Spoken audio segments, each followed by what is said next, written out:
Mathematics में multiplication एक ऐसा कॉन्सेप्ट है जिसमें बहुत सारे स्टूडेंट्स डिफिकल्टी फेस करते हैं या फिर कुछ स्टूडेंट्स इजीली समझ पाते हैं और उनके लिए जो है मल्टीप्लिकेशन आसान कॉन्सेप्ट बन जाता है।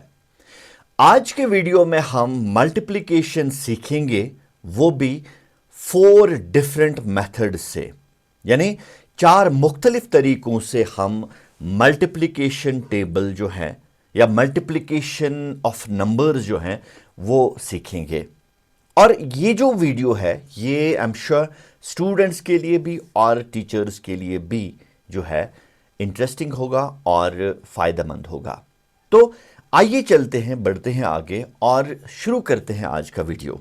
By the way, my name is Gulzar and welcome to my channel. If you are new on this channel, do consider subscribing.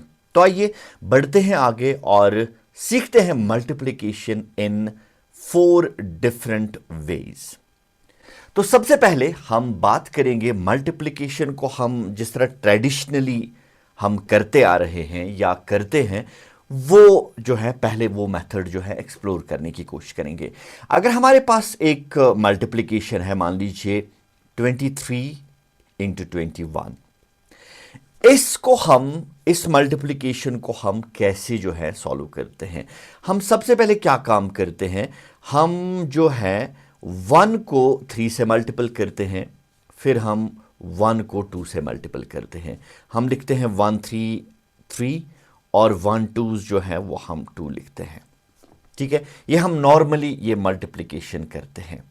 इसके बाद सेकंड स्टेप पे हम क्या करते हैं, 2 को हम 3 से मल्टीपल करते हैं और 2 को हम 2 से मल्टीपल करते हैं और हम लिखते हैं पहले 3 के नीचे हम क्रॉस लिखते हैं और 2 3s आर 6 और 2 2s आर 4।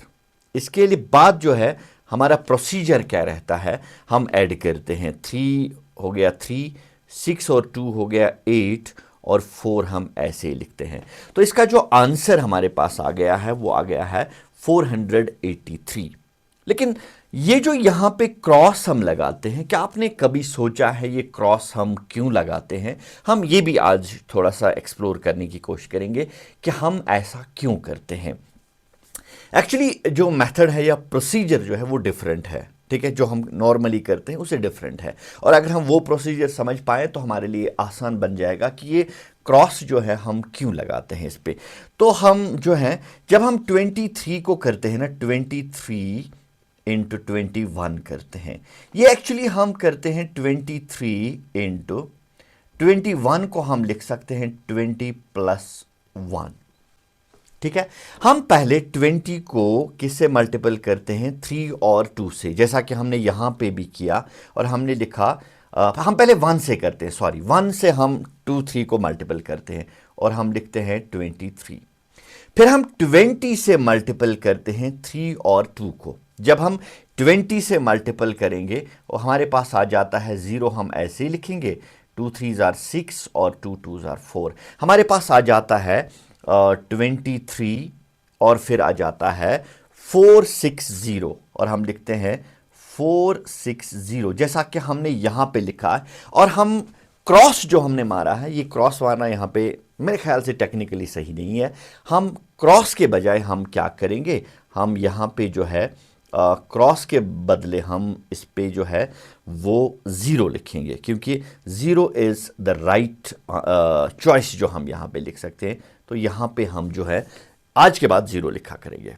ठीक है, ये है एक ट्रेडिशनल मेथड जो रूटीन में हम जो है जनरली मल्टीप्लिकेशन के दौरान या मल्टीप्लिकेशन का क्वेश्चन सॉल्व करने के लिए इस्तेमाल करते हैं। लेकिन 3 और मेथड्स हैं जिनकी मदद से हम इस मल्टीप्लिकेशन को शायद आसान बना सकते हैं, क्योंकि बहुत सारे स्टूडेंट्स ऐसे होते हैं जिनको शायद एक मेथड जो है वो समझ में नहीं आता है और फिर वो डिफ़िकल्टी महसूस करते हैं और वो डिफ़िकल्टी जो है कैरी करते हैं वो उम्र भर के लिए। ठीक है, या उनके लिए जो वो कॉन्सेप्ट समझना मुश्किल हो जाता है। इसलिए अल्टरनेटिव मेथड्स जब हम जो है यूज़ करेंगे क्लासरूम में तो हमारे लिए जो है एज ए टीचर आसान बन जाता है कन्विंस करना स्टूडेंट्स को, या स्टूडेंट्स के लिए भी जो है ये समझना आसान बन जाता है। तो एक और मेथड पे चलते हैं।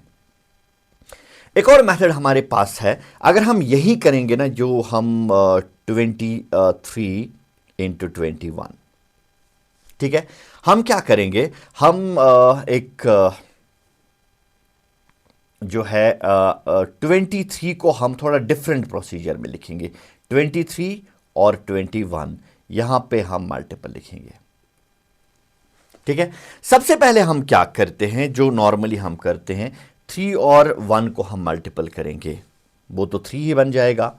ठीक है, फिर हम 2 और 2 को मल्टीपल करेंगे, वो तो 4 बन जाएगा। नॉर्मली जो हम करते हैं, जो हम प्रोसीजर जो है फॉलो करते हैं। अब हम क्या करेंगे, इसके बाद 2 को 1 से मल्टीपल करेंगे, वो बनेगा 2। 3 को 2 से मल्टीपल करेंगे, वो बन जाएगा 6। और इन दो को ऐड करके जब हम लिखेंगे तो हमारे पास जो आंसर आ जाएगा वो 8 है, वो हम बीच में लिखेंगे। तो हमारे पास फाइनल आंसर जो है वो है 483।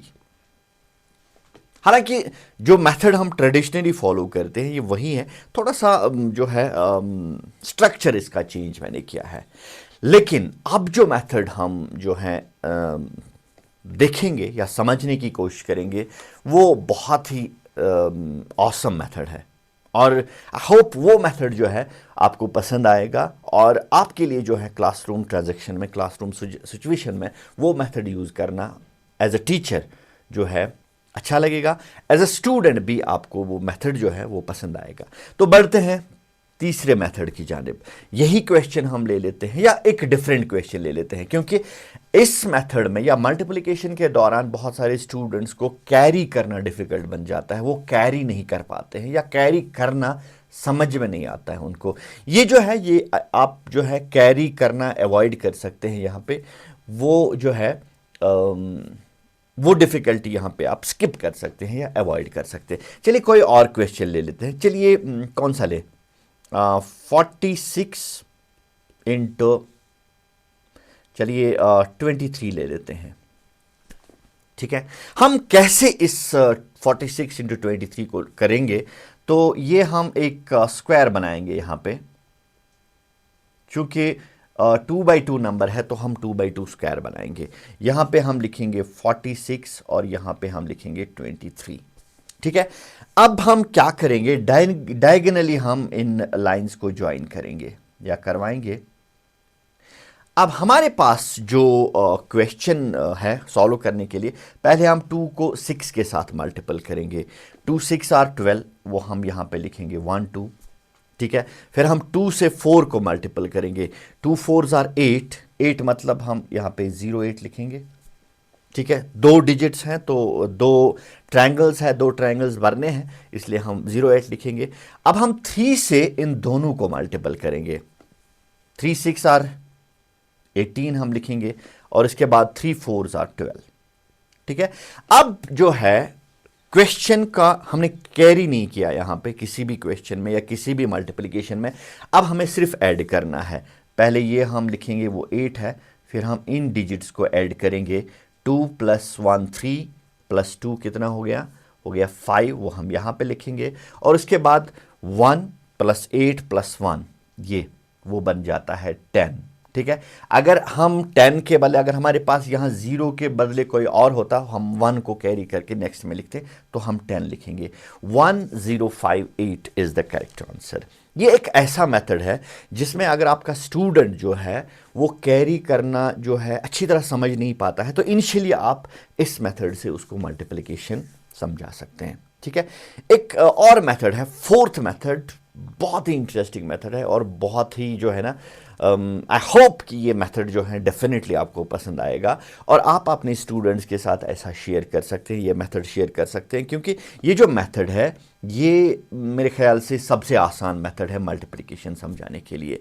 हम वहीं पे आते हैं 23 इंटू 21 पे। ठीक है, 23 जो है ना और 2 और 3 है। ठीक है, हम क्या करेंगे, हम पहले 2 लाइन्स ड्रॉ करेंगे, फिर 3 है, 2 के बदले, इस 2 के बदले हम 2 लाइन्स ड्रॉ करेंगे, इसके बाद 3 के बदले हम 3 लाइन्स ड्रॉ करेंगे। ठीक है, हमने 3 लाइन्स ड्रॉ की। इसके बाद जो है हम आते हैं इस पे, अब ये पे है 21, हम पहले 2 लाइन्स ड्रॉ करेंगे, उसके बाद है 1, हम 1 लाइन ड्रॉ करेंगे।